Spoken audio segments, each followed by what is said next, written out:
Good evening. I'd like to call the October 2nd, 2023 meeting of the University Heights City Council to order. Mrs. Thomas, we call the roll. Mr. King? Here. Mrs. Sachs? Here. Mr. Cooney? Mrs. Wise? Here. Mr. Rock? Here. Ms. Marshall? Ms. Weiser? Here. Is there a motion to excuse Ms. Marshall and Mr. Cooney? So moved, Mayor. Okay, motion by Mr. King. Is there a second? Second. Second by Mrs. Weiss. Mrs. Thomas, we call the roll. Mr. King? Aye. Mrs. Sachs? Aye. Mrs. Wise? Aye. Mr. Rock? Aye. Ms. Weiser? Aye. Okay, Ms. Marshall and Mr. Cooney are excused. Please join us in reciting the Pledge of Allegiance. I pledge allegiance to the flag of the United States of America and to the republic for which it stands, one nation, under God, indivisible, with liberty and justice for all. It's a little scary. I was looking at that one. Yeah, we moved one over. Okay.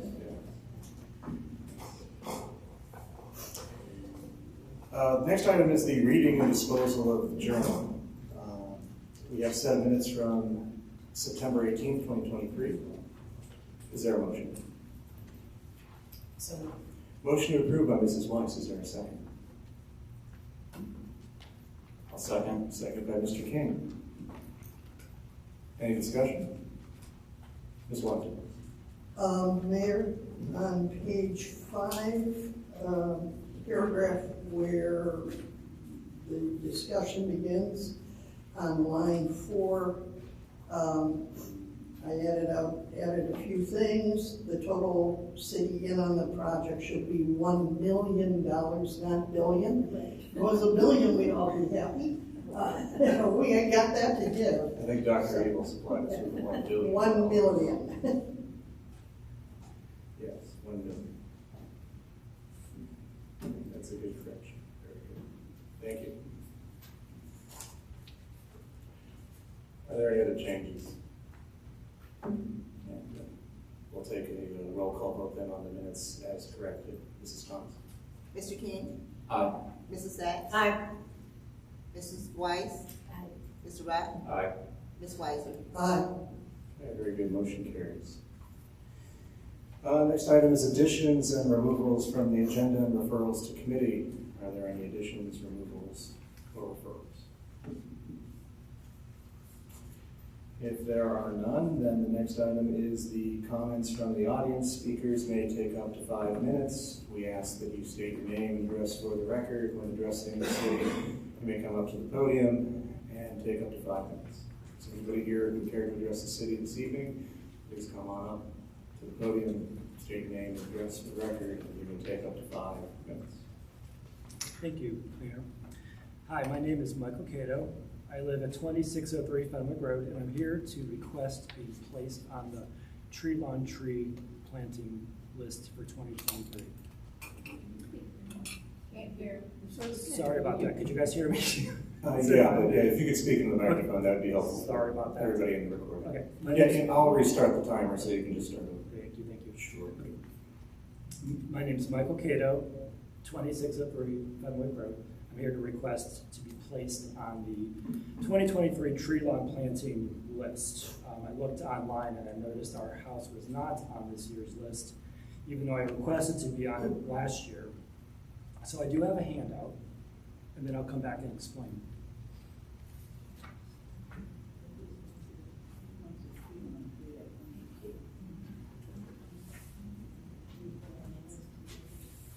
Thank you.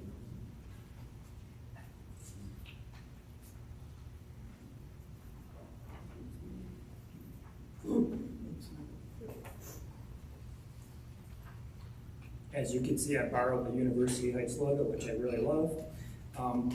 Fenwick Road is in the logo district, so the little green dot on the lower left-hand corner of the U is the tree I'm talking about, right on Fenwick Road.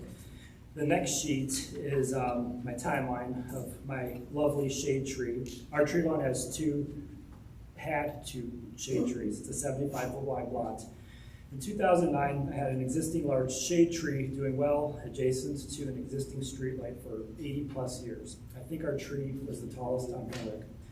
2014, the existing large shade tree was still doing well. After this timeline sheet, there are pictures to present that I was able to snag off Google Street Maps. In 2016, the University Heights tree trimming program removed about 80% of the branches, except for the very top. The tree looked terrible and top-heavy. Many trees on our street were unnecessarily overhacked and trimmed. In 2019, the existing large tree was ugly and slowly dying. In 2021, the existing large tree died. I made a request to the city to remove the tree. The city took care of this right away. But first, the service department had to coordinate with First Energy to replace the streetlight with a new pole, as a guide wire was attached to the old streetlight from the pole to the tree. First Energy installed a new pole and light with a new diagonal guide wire attached to the ground, which stabilized the light pole. I was told I could request a new tree a year later. In 2022, I made a request for a new tree. Somehow we got overlooked and it did not make the 2022 list. I was upset, but it was too late to get added to the 22 list. 2023, we made a new request. The concern was that we could not have one because of its location to the streetlight pole, even though the old tree cohabitated with the pole for 80 years with no issues. We simply want a new tree to replace the old one. We are flexible as to the size and type of the tree. If any certain species will do better at that location as it stands now. Right now it's a long void between the 2 trees that are there, between our tree and the neighbor's tree. I pay $52.50 a year for shade trees. Following sheets, you can see the 2009 photo of the tree, the 2014 photo of the tree, the 2019 photo of the tree after it was hacked, and then the 2022 photo shows the tree missing. And then this photo shows an actual shot I took over the weekend. So you can see we have a small little dwarf tree to the right of the page, and then this is the light pole. Right where I have the arrow is about 10 feet away from that light pole. I think that would be an awesome location for a street tree. Street trees could cohabitate with streetlights. At the end of this presentation, I have a couple of examples of projects I've worked on here in Cleveland. This is Battery Park, if anyone's familiar with it, in Edgewater. The Edgewater neighborhood in Cleveland, where we have pretty large trees planted within 10 feet of light poles. Looking up online, I noticed that there's a bunch of different types of trees, like a serviceberry, a flowering cherry, a magnolia, a dogwood, a Japanese maple. They're open to anything. Again, would refer to an arborist, someone that knows more about trees than I do, to make that judgment call for us. We're flexible. I thank you for your consideration. Thank you, Mr. Kidd. Thank you. Is there anybody else who would care to address the city this evening?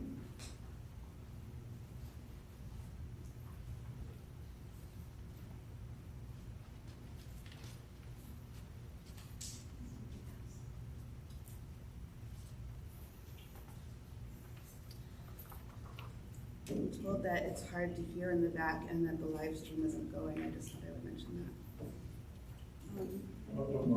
Is the live stream? I hope I'm not. I mean, it's great if I'm wrong. Okay. It appears to be going. Should be on YouTube. Which I can't see, but okay. Oh, okay. Take the mic off the stand. Yeah, You can take the mic off the stand, that's easier for you. Okay. My legal name is Tina Beyer. My community knows me as Hannah. Sorry, I'm here to give a more complete picture of and to ask the city to take reasonable but effective steps to correct an ongoing safety issue on University Parkway west of Milton. Please act on an emergency basis if necessary in order to have the best possible outcome in place before we set our clocks back on November 5th. For the last 5 years, at least once a week, except during COVID, our block has experienced unusual, some have said crazy, bottlenecks that potentially put residents, especially school children, at risk of injury or, God forbid, worse. Tragedies can happen despite every safety precaution being taken. However, in a case where additional safeguards can be put into place, they should be. I must thank and commend the school district's bus drivers, the city employees who drive the trash buggies, and the van drivers for the group home on our block for being particularly careful around our children as the children wait for their buses, especially considering the congestion from traffic traveling to and from Garrity Elementary and the cars that are regularly parked on the north side of the street, which restrict drivers' lines of sight and make it difficult to navigate, especially when it is dark in the morning during the winter months. There are children's parents out waiting with groups of kids as well. So I do believe that all of those present are doing the best they can in a difficult situation, but we still need the city's help. On Monday mornings, trash pickup on our block begins between approximately 7:50 and 8:15 a.m. Daily during the school year, there are at least 4 school buses that pick up children before, during, and after trash pickup time, as well as van transportation for the group home on our block coming and going around this time. In the short term, I would like to ask if it would be possible for the city to institute any combination of the following. 1, for trash pickup to delay starting until after 8:30 a.m. on University Parkway, and this is usually on Monday mornings, to allow all the school buses to make their stops first. Or 2, for the trash pickup start point to be changed to a street where school buses do not travel, such as, I believe, Elmdale, just south of University Parkway. They could then travel south on Elmdale, go west on Washington, north on Bromley, and then continue east on University Parkway. 3, to create a no parking zone on our block before 8:30 a.m. on school days. 4, to create a permit parking only zone, such as those near John Carroll, with permits issued to the owner-occupied homes on the block. For the long term, perhaps the speed limit could be lowered outside of Garrity Elementary's back parking lot. It would help to have enforcement of both speed limits and parking regulations, as well as painted markings on the curbs and the street due to driveways sometimes being blocked by parked cars. I'm willing to pass on any comments anonymously to the city if sent to the Gmail address universityparkwaysafety@gmail.com. I'm hoping the city now has a better understanding of the potential dangers I've attempted to describe, and we leave the resolution to you. He who saves one life, it is as if they have saved an entire world. Thank you. Thank you. Do we have your contact information? Email me. So you're emailing you the University Parkway Safety? That's my email. Okay. Have you previously, I see, you just distributed this. This is my, literally what I just said. Yes, I know, but what I was getting at was you don't have comments yet, anonymous comments that have been emailed to you about this. No, I literally just made this email address. I was noting that the email is dated 3:24 p.m. today. So. That is because I emailed it to myself at that time. Okay. All right, well then, so you don't have any anonymous comments yet? This is the first time I've told anybody that this email address exists. Okay. My email address is mdb@universityheights.com, and you are welcome to compile any of the anonymous comments you get. You can keep them anonymous, but I'm very What I will do is, if I'm requested to do so, I will definitely keep any comments anonymous, but otherwise what I will probably do is submit them through the city's portal that distribute anything submitted to you and city council at the same time. I Oh, yes, you understand do. that's The how it works. council at University Heights will also do that. Okay. Yes, okay. Well, I look forward to hearing. I will tell you that around this time of year, we do hear complaints about the amount of congestion and traffic on University Parkway. And I do think that there may be something that we can do from the four things you've described here. We should take a look, but I'm also interested in hearing from more residents about it, so. I'm actually pretty sure that most people in my neighborhood will not want to come forward and speak.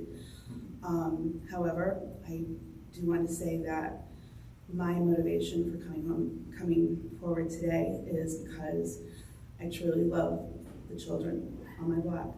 Many of them are my sewing students. And unfortunately, we were not blessed with a large family, but that makes everyone that I see more precious to me. I understand how you feel. Thank you. And I appreciate you for bringing this forward. Thank you. Thank you. Is there anybody else who care to address the city this evening?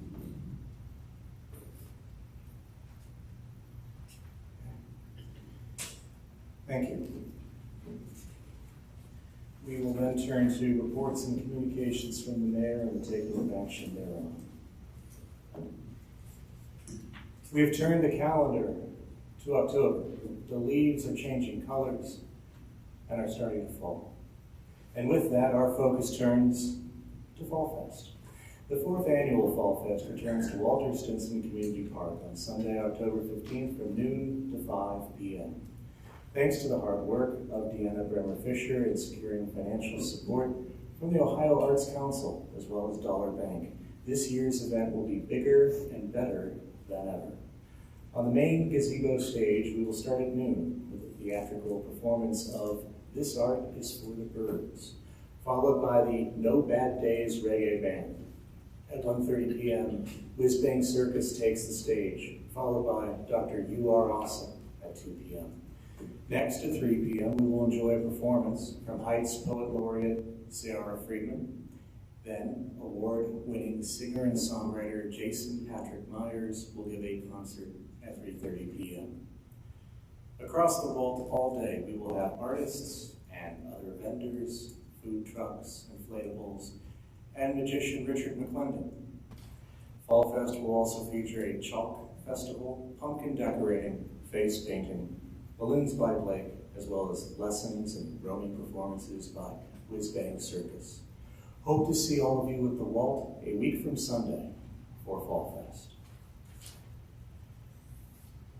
I am pleased to announce that a candidate for the position of front desk receptionist has accepted our offer to join the team at City Hall and will be beginning on Monday, October 16th. The onboarding will include some time spent in the several departments to learn everything we do at the city before we put her on the phones. But soon we will have again a live person answering the phone as well as greeting visitors to City Hall. I am pleased to announce that the request for qualifications for city engineer is out. We will be seeking statements of qualifications through October 27th, 2023 at noon. This will be in the Sunday paper as well as on the city website. We are notifying civil engineering firms in the region of the opportunity. Thank you to Joe Cheney and Alan Pennington for their assistance in putting together the request for qualifications. Thank you. This concludes my report. Next is the reports and communications from the City Council and the taking of action thereon. Mrs. Weiss. No report here. And no report, thank you. Are there any other reports from members of council? Mrs. Simmons. Thank you. I had a pre-scheduled meeting with Kelly Thomas, the clerk of council, on Friday, September 22nd.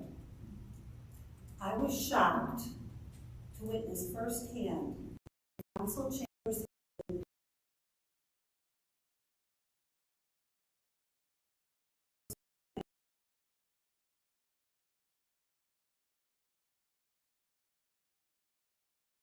the council at large was not informed. as this was a unilateral decision made by Mayor Brennan.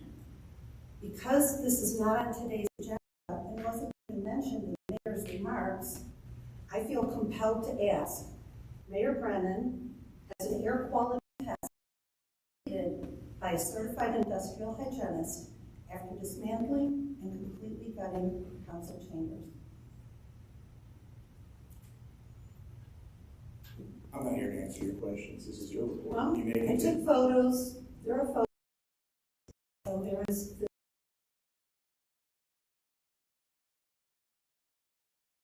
agency and installation of asbestos. Buildings older than that tended to be built with asbestos-containing materials. Heights City Hall was built almost a century ago.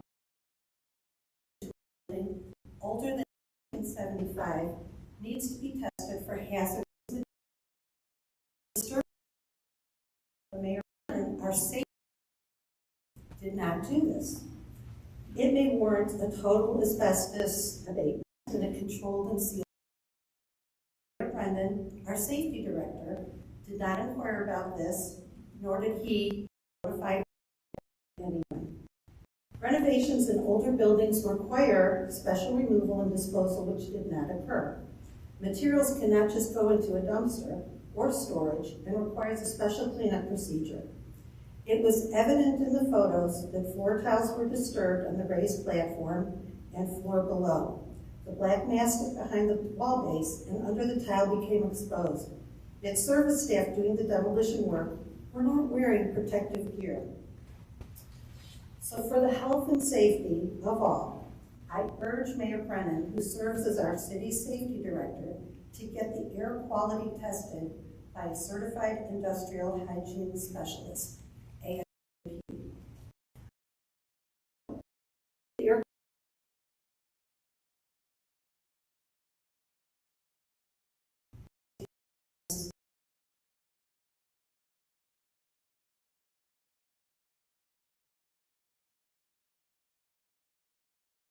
Decision to totally gut council chambers to make a private office for his personal assistant. This was done without any notification or discussion with council. If it was council chamber on the second floor, it belonged to Mayor Brennan. It belongs to you.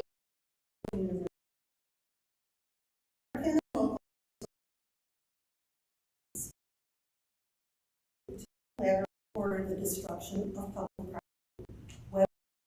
Well, it is gutted. The unilateral secret decision shows Mayor Brennan's lack of respect for our historic city building and the lack of the mayor's desire to communicate, cooperate, and collaborate between the branches of government. Imagine if the president or the governor unilaterally ordered the destruction of the House or Senate dais. This is essentially what Mayor Brennan has done on a local scale. Is this the city moving forward? I'm also asking for the entire budget and expenditures on this remodeling project to be presented together in a public meeting. This is to include the overtime paid to our service department staff who worked on the weekend. If the answer is that the mayor can do whatever he wants with his spending limit, then perhaps the way he spends your taxes and the amount of your taxes that he spends needs to be reviewed. The only reason I'm bringing this forward is because I was an eyewitness. I'm the only one who saw this. I just happened to come upon it. So I felt just an obligation to report my observations to the public. Thank you. Thank you. Are there any other reports of council this evening?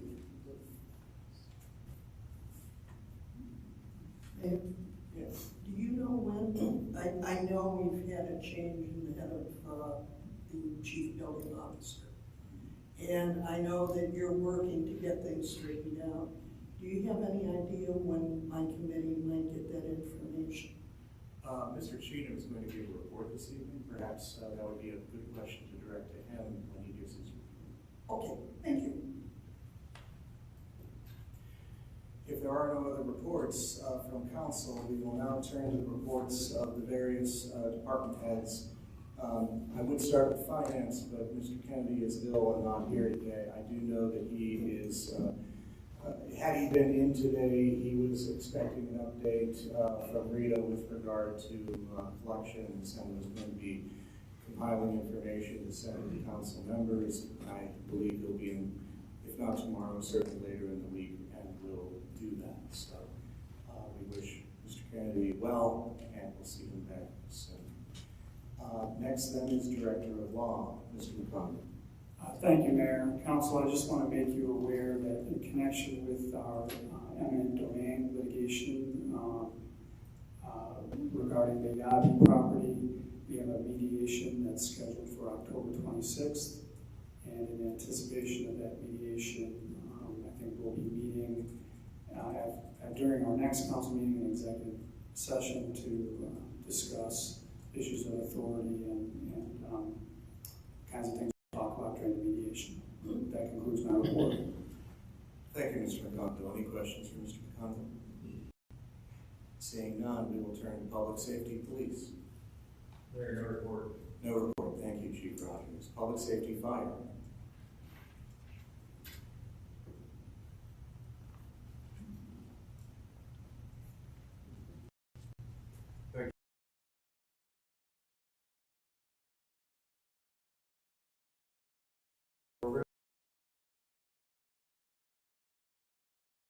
In the testing the hydrants and water. Urge the residents clear if they notice that it's rusty until it flushes out. Also, this Sunday, our fire department open house, activities for kids. We'll have some fire safety education.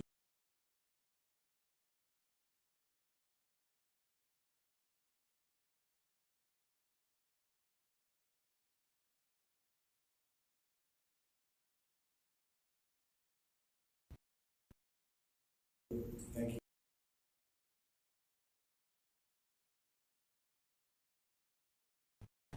Service Department, Mr. Pennington.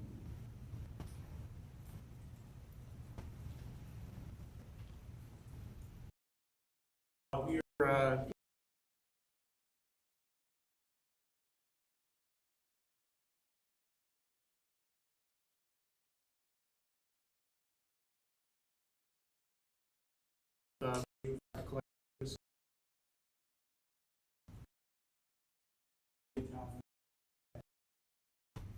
That's all good. Any questions for Mr. Pennington? Oh, I'm sorry. What?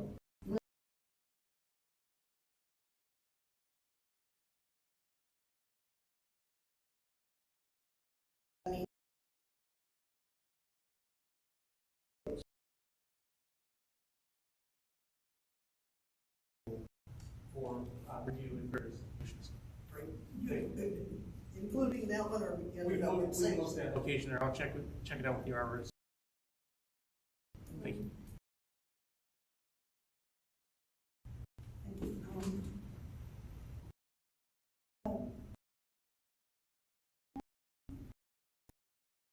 Yes. Yes. It's item. Okay, I'll wait until then. Yeah, we got treatment. I'll wait. Okay, thanks. I didn't know if you were gonna be here for that.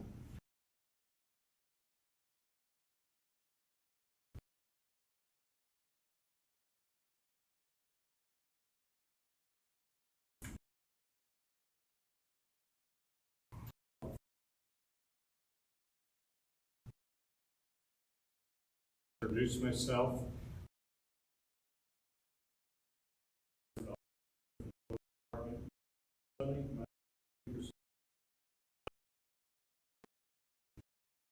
Amanda,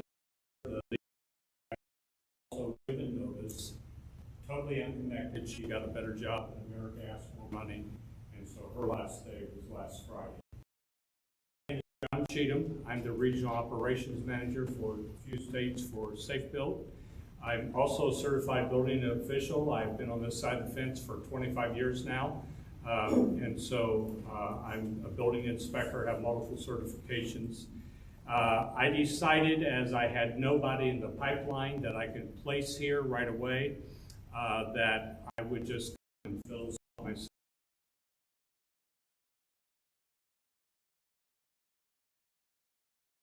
Take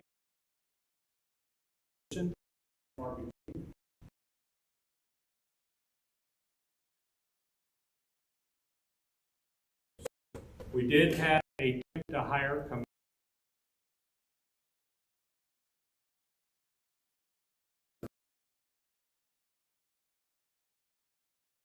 is young lady and very well because I heard a lot of negative talk and how much was real areas that we need to solve problems. I started immediately prioritizing tasks because there's a lot of fires to put out. One of the things is immediately returning voicemails, phone calls, answering them as I can, and making a rule to the office that we need to answer everything no later than 24 hours, but within 2 or 3 if we can, and we're trying our best to do that. Also, the same with emails, anything else. I've addressed some problem and priority cases that were brought to my attention by Susan, by the mayor, by some others, even with council emailing me.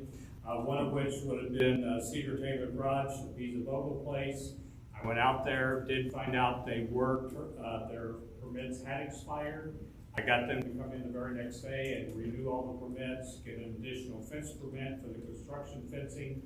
And I did find some had asked about the parking lot being demoed. That was on their original permit. So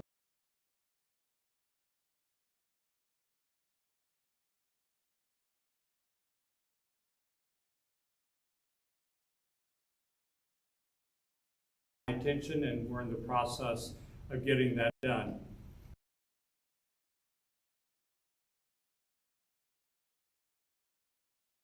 Council and I'll be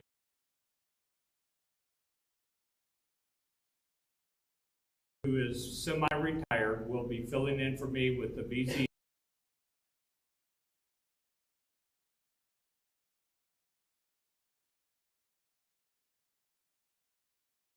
by phone to you all and to the employees of the building department, and also be getting my voicemails emailed to me to where I can stay on top of that so I don't get a real big backlog. So I will be available, but I will not physically be present from Friday morning until Monday the 16th. There's other things I could say, but basically that just kind of sums it up in a little nutshell so I don't take too much time.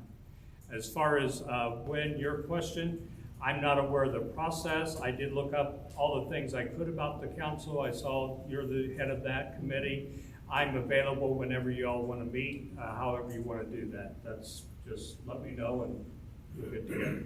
So, okay. All right. Well, thank you, Mr. Cheatham. I'd like to say, publicly that it's been a night and day difference having you here.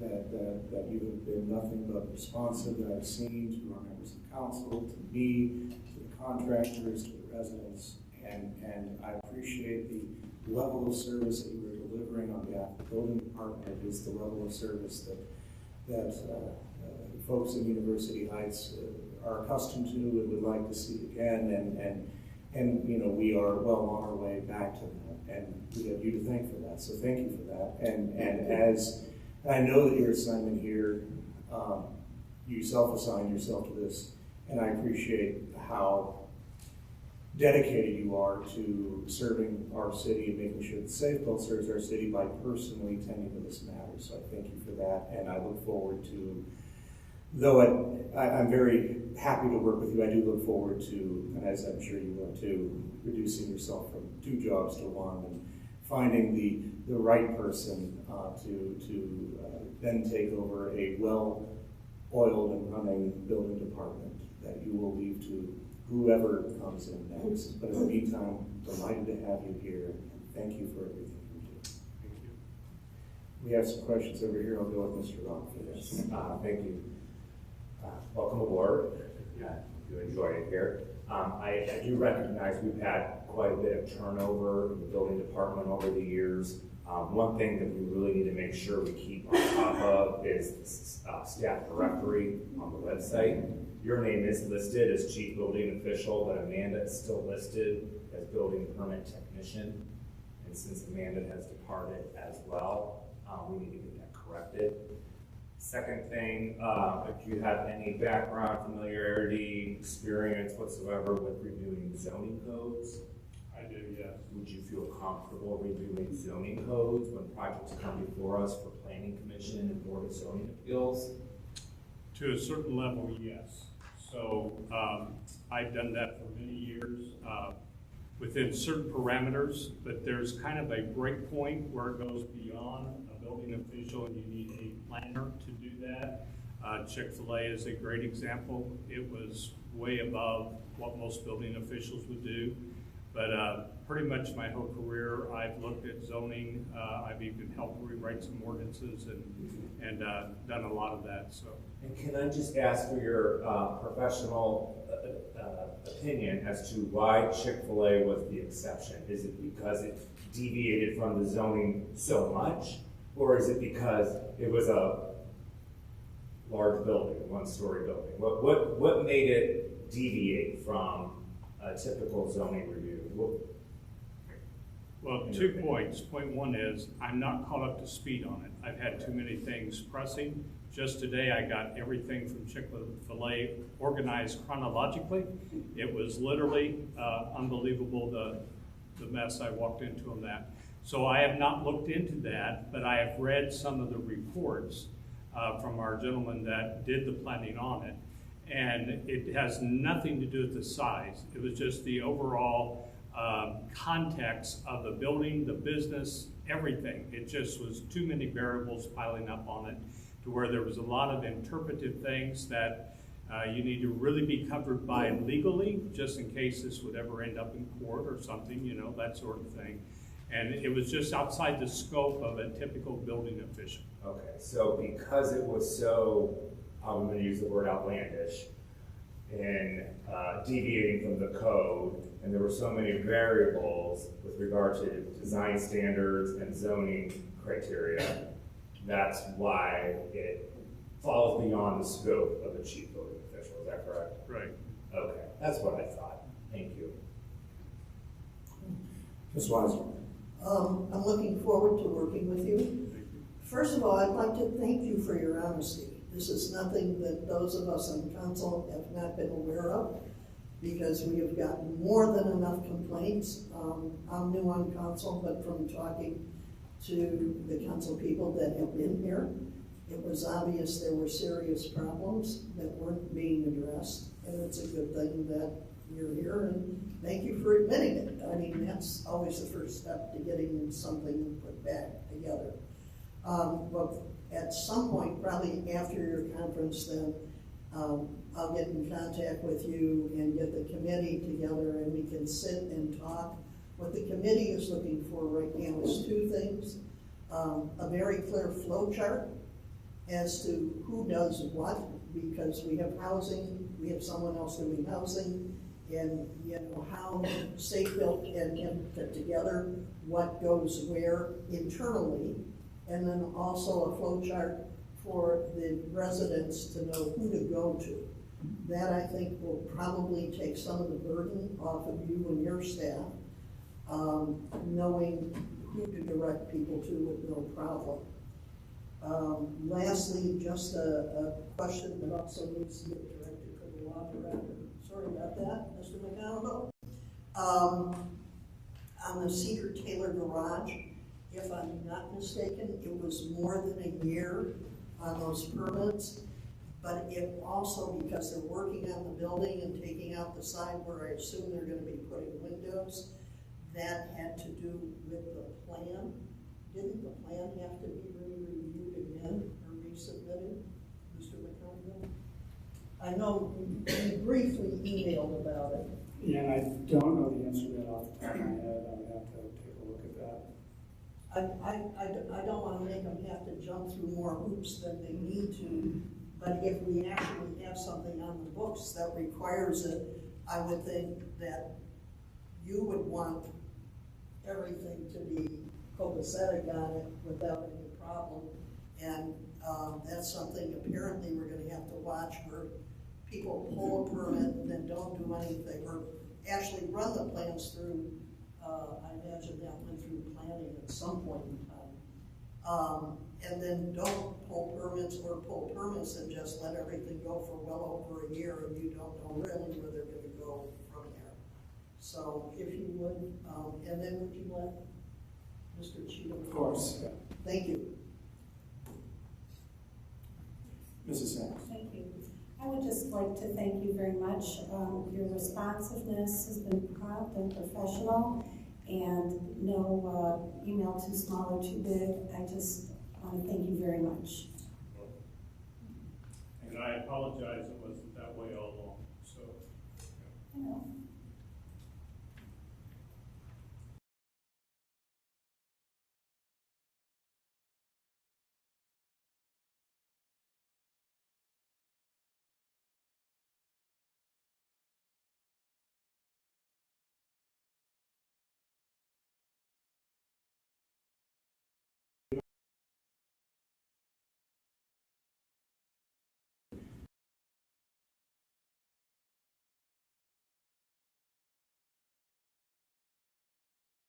During the rest of his time here, but I do have a report.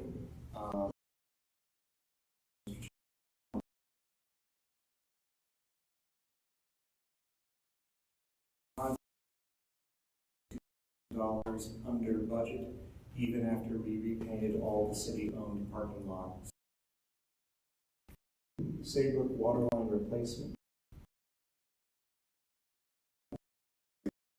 Everything is installed. Each house is currently being transferred to the above-ground bypass piping. Excavation in the street to replace the water. 3. The 2023 road program. The project was completed last week with the installation of final pavement markings and sealing around castings. Project is approximately $8,000 under budget. Final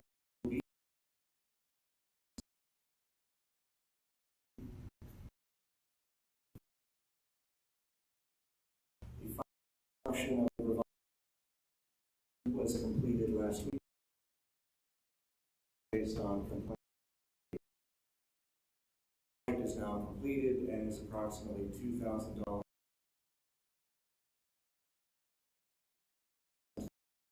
for payment. We to NURSD and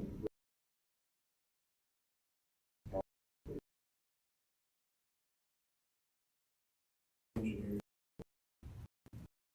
And I turn to communicate civic engagement.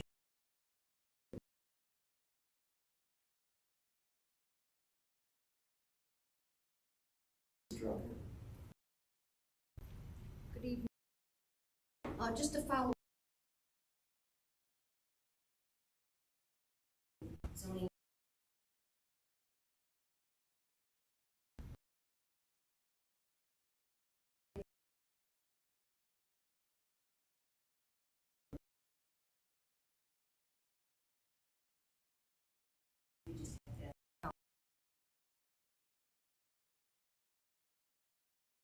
To that meeting.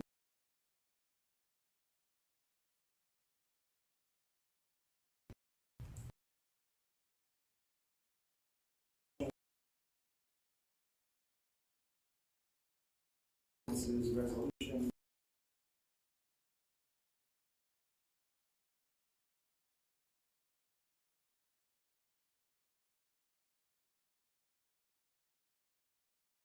Our labor.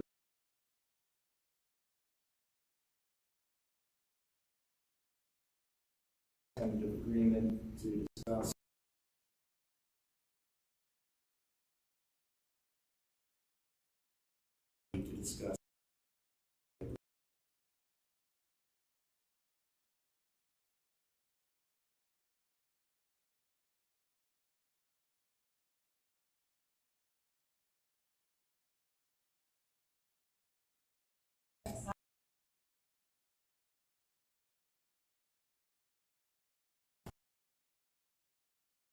Executive session, I don't have to.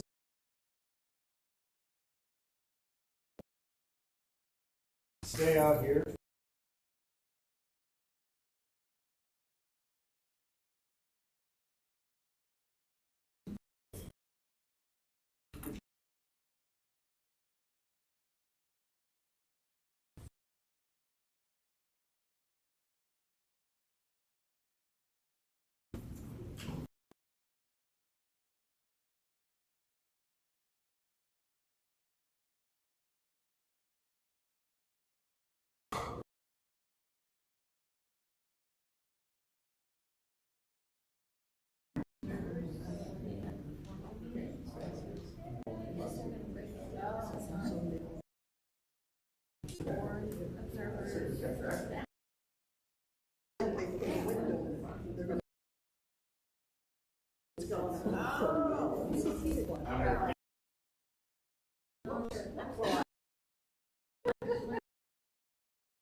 Congratulations. You know, and it's, those words connect.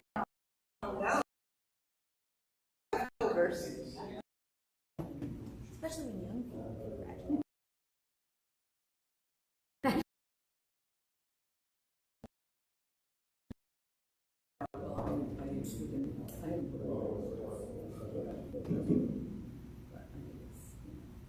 You know, I kept it